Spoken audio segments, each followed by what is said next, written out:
What's up? My name is Eric Butler. This channel is called Report and Opine. I am back, and from the New York Post, I died and came back to life. Here's the truth about the white light.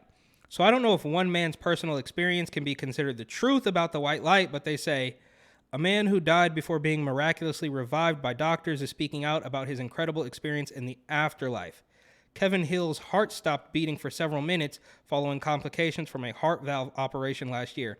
And didn't we kind of see something similar to this back in December when DeMar Hamlin of the Buffalo Bills, his heart stopped on the field and doctors revived him? I don't know. Maybe it didn't. Maybe it wasn't a couple minutes. I don't know all the specifics of that case, but it seems like he was pretty close to being on the other side as well, and they brought him back. There's also a Curb Your Enthusiasm episode where Larry goes to the other side and he's in heaven and he has hair and he gets to play golf with his idol and date Marilyn Monroe and all of this stuff. It's absolutely hilarious, but that's not what this is about. The 55-year-old, whom doctors dubbed the Miracle Man after he was subsequently resuscitated, told Southwest News Service on Thursday that he went into a spirit realm following his death. I wasn't looking down at my body, but I was separate from my body, the Englishman explained. It was like I was in the spirit realm. I was conscious of what was going on, but I had so much peace. Then I just went to sleep and woke up alive, and the bleeding had stopped, he said.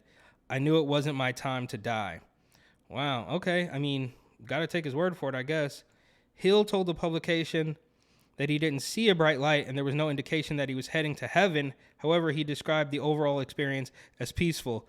And this is just, I mean, it's kind of funny. You know, he's got his thumbs up. He's like, I saw the other side and I'm back. It was awesome. It's just sort of a silly looking picture. Shout out to this guy. I'm sure he's going to enjoy every waking moment from here on out, just like Larry did in that Curb episode.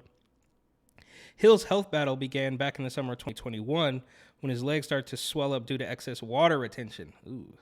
Doctors discovered the retention was caused by Hill's heart valve having two parts instead of three, a medical issue that required him to undergo surgery. However, Hill's problems were only just beginning.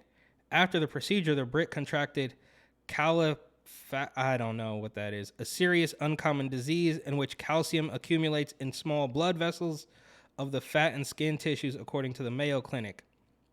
I had the disease for months. My skin was eating away at me. Ooh, sounds brutal, painful. He recalled saying his legs eventually started to bleed out. Oh, yikes. I had 3 days where my legs were bleeding out. It just wouldn't stop. Oh, that sounds absolutely brutal. Oh. Hill eventually lost more than 2 liters of blood, leading to his death for several minutes. After he was revived, the Brit was left in excruciating pain, saying, I would cry for hours. My pain level was 100 out of 10. Yeah, that sounds just reading the words sounds incredibly painful. The husband eventually went on to make a full recovery and was recently able to return home after almost a year in the hospital. He told Southwest News Service that his ordeal left him irrevocably changed. Yeah, and that's what they say happens. If you get that close, you fly so close to the sun that you start to have a different outlook, which, of course, happens in the Curb episode. The situation has made me refocus my priorities, he stated. When I came out of the hospital, my family atmosphere changed dramatically. I've become more resilient, and I know I can bounce back. Okay, well, I guess, I mean, is that little story enough to prove the truth about the white light? Probably not, but the New York Post did it, so I would click the article, and that worked, so they win this round. And shout out to this guy. I'm sure he's going to be enjoying every waking moment, second, millisecond of his life from here on out, and I hope his legs get better because that sounds incredibly painful. But after you see the other side, I guess you'd rather take that pain than not be alive at all. Maybe. I don't know. Debatable. Anyhow, thank you for watching. Please like, comment, share, and, of course, subscribe.